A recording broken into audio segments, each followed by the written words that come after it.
അതിപുരാതനമായ ഒരു ക്ഷേത്രത്തിന് മുന്നിലാണ് ഞാനിപ്പോൾ നിൽക്കുന്നത്.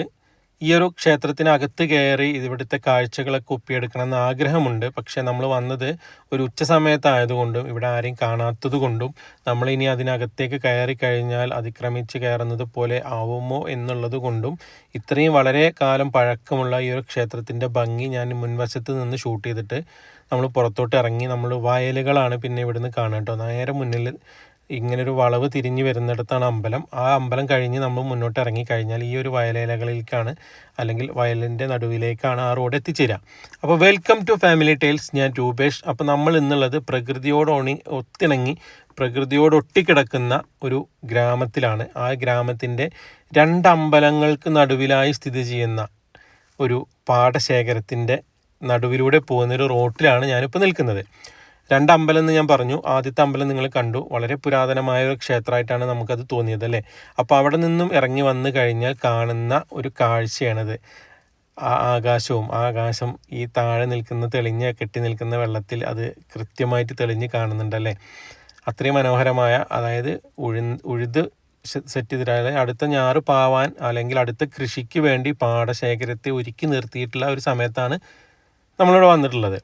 അപ്പോൾ ആ കാഴ്ചകളാണ് നമ്മളിപ്പോൾ കണ്ടുകൊണ്ടിരിക്കുന്നത്. എത്ര മനോഹരമാണല്ലേ ഇന്നത്തെ ആ തെളിഞ്ഞ ആകാശത്തിൽ പഞ്ഞിക്കെട്ടുകൾ പോലെ കിടക്കുന്ന ആ ഒരു മേഘങ്ങൾ ഒക്കെ കാണുമ്പോൾ മനസ്സിന് വല്ലാത്തൊരു സന്തോഷം, വല്ലാത്തൊരു ഉന്മേഷം നൽകുന്ന ഒരു കാഴ്ചയായിട്ടാണ് തോന്നിയത്. പണ്ട് ഞങ്ങളുടെ നാട്ടിലോ അല്ലെങ്കിൽ നമ്മുടെ നാട്ടിലൊക്കെ ഇതുപോലുള്ള പാടശേഖരങ്ങളും കൃഷിയും അതിനോടനുബന്ധിച്ചിട്ടുള്ള ഒരുപാട് സംഭവങ്ങളൊക്കെ നമ്മളെ പഴയ തറവാട്ടിലൊക്കെ, എൻ്റെ തറവാട്ടിലൊക്കെ അങ്ങനത്തെ സംഭവങ്ങൾ എൻ്റെ കുട്ടിക്കാലത്തൊക്കെ ഉണ്ടായിരുന്നതൊക്കെ ഞാൻ ഓർക്കുകയാണ്. ട്രാക്ടർ വരുന്നതിന് മുമ്പ് കാളകളൊക്കെ വന്ന് കണ്ടം പൂട്ടിയിരുന്ന ഒരു കാലം, അങ്ങനത്തെ സംഭവങ്ങളൊക്കെ. ഇപ്പോൾ അതൊക്കെ അന്യം നിന്ന് പോയിക്കൊണ്ടിരിക്കുകയാണ്. അപ്പോൾ ഈ ഒരു ഭാഗത്ത് നിന്ന് നമ്മൾ നോക്കുമ്പോൾ അപ്പുറ സൈഡിൽ കാണുന്നത് ഒരു അമ്പലമാണ്. അതേപോലെ തന്നെ ഈ ഒരു പാടശേഖരത്തിൻ്റെ ആ കാണുന്ന അപ്പുറത്തെ ആ ലോങ്ങിൽ കാണുന്ന ആ ഒരു വശത്തു കൂടെയും റോഡുണ്ട്. ഇതിൻ്റെ സെൻട്രൽ ഭാഗത്തായിട്ട് വില്ലേജ് പടി എന്ന് പറഞ്ഞിട്ടൊരു സ്ഥലമാണ് വരുന്നത്. ആ ഒരു സ്ഥലത്ത് നിന്നും നമ്മൾ ആലിപ്പറമ്പിലേക്കും തൂതയിലേക്കും ഒക്കെ പോകുന്ന ആ ഒരു ഭാഗത്തിൻ്റെ സെൻട്രൽ ഭാഗത്തായിട്ടാണ് ഈ ഒരു റോഡ് വരുന്നത്. ഈ ഒരു വില്ലേജ് സ്ഥിതി ചെയ്യുന്ന സ്ഥലത്തിൻ്റെ 4 ഭാഗത്തേക്ക് റോഡുണ്ട് കേട്ടോ. ആ 4 ഭാഗത്തു നിന്നും ആ 4 റോഡിലേക്ക് ഇറങ്ങിക്കഴിഞ്ഞാലും ഈ ഒരു പാടശേഖരത്തിൻ്റെ ഒരു റൗണ്ട് പോലെ ആ ഒരു വില്ലേജ് പടിക്ക് ഫുൾ ചുറ്റുഭാഗവും പാടശേഖരങ്ങളാണ്.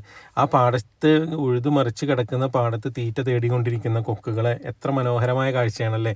അത്രയും ഒരുപാട് തീറ്റ തേടിക്കൊണ്ടിരിക്കുന്ന ഒരുപാട് ജീവജാലങ്ങളെ നമുക്ക് ഈ ഒരു ഭാഗത്ത് കാണാൻ കഴിഞ്ഞു. അതൊക്കെ നമുക്ക് ഷൂട്ട് ചെയ്യണമെന്നുണ്ടായിരുന്നു. പക്ഷേ എല്ലാ കിളികളെയും ഒന്നും നമുക്ക് ഷൂട്ട് ചെയ്യാൻ പറ്റില്ല. നമ്മളതിന് ഷൂട്ട് ചെയ്യാൻ ക്യാമറയും കൊണ്ട് ഇറങ്ങുമ്പോഴേക്കും അവർ പറന്നു പോവാണ്. ഇവർ പിന്നെ പേടിയില്ലാതെ അവിടെ ഇരുന്നത് കൊണ്ട് നമുക്ക് അത്രയും കാഴ്ചകളൊക്കെ നമുക്ക് കാണാൻ പറ്റി എന്നുള്ളതാണ്. അപ്പോൾ ഈ ഒരു സമയത്താണ് കൃഷിക്ക് വേണ്ടിയിട്ട് ഞാറൊക്കെ സെറ്റ് ചെയ്തിട്ട് അത് നടാനുള്ളൊരു ഇതിലേക്കൊക്കെ നമ്മൾ പാടശേഖരത്തെ ഒരുക്കിക്കൊണ്ടിരിക്കുന്ന കർഷകരുടെയൊക്കെ അതിൻ്റെ തിരക്ക് പിടിച്ച ഒരു സമയങ്ങളൊക്കെയാണ്. അപ്പോൾ ഇതാണ് ഇക്കരെയുള്ളൊരു അമ്പലം കേട്ടോ. നമ്മൾ വില്ലേജ് പടി എന്ന് പറയുന്ന ആ ഒരു ഭാഗത്തേക്ക് വന്നു കഴിഞ്ഞാൽ കാണാൻ പറ്റുന്ന ഒരു അമ്പലമാണ് ഈ അമ്പലത്തിന് അപ്പുറത്തെ സൈഡിലും ഒരു എൻട്രൻസ് ഉണ്ട്. ഇതൊരു എൻട്രൻസ് ആണ്.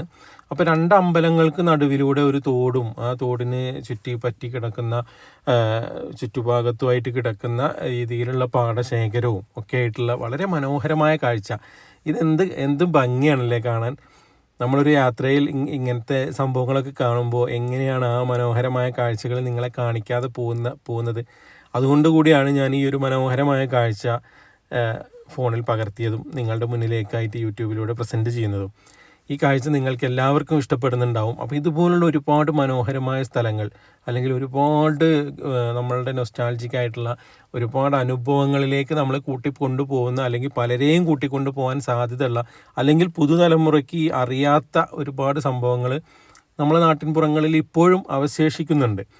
അത്തരം കാഴ്ചകളും ഒക്കെ ആയിട്ട് ഞാൻ ഇനിയും വരും. അപ്പോൾ ഈ കാഴ്ചകളൊക്കെ നിങ്ങൾ ആദ്യമായിട്ടാണ് എൻ്റെ കൂടെ ഇരുന്ന് കാണുന്നതെങ്കിൽ സബ്സ്ക്രൈബ് ചെയ്യാനും ബെല്ലൈക്കൺ അമർത്താനും കമൻറ്റ് ചെയ്യാനും മറക്കരുത്. കമൻറ്റ് നിങ്ങൾ എന്തായാലും എന്തെങ്കിലും ഒരു കമൻറ്റ് രേഖപ്പെടുത്തൂ, എന്തെങ്കിലും അഭിപ്രായങ്ങളൊക്കെ രേഖപ്പെടുത്തൂ. ഏതാണ് നമുക്കുള്ള പ്രോത്സാഹനങ്ങൾ. അപ്പോൾ എന്തായാലും നിങ്ങളുടെ വിലയേറിയ അഭിപ്രായങ്ങൾക്കും പ്രോത്സാഹനങ്ങൾക്കുമായി ഞാൻ കാത്തിരിക്കും.